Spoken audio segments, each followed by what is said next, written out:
نظر بد سے حفاظت کی ایک مختصر دعا۔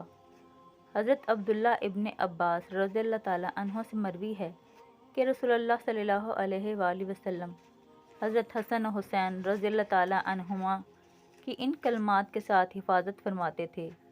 وہ کلمات یہ ہیں: اعوذ بکلمات اللہ التامات من کل شیطان و ہامۃ و من کل عین لامۃ۔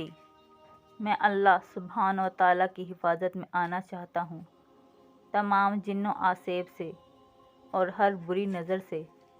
فائدہ: اپنے بچوں پر صبح و شام ان کلمات کو 3 بار پڑھ کر دم کریں۔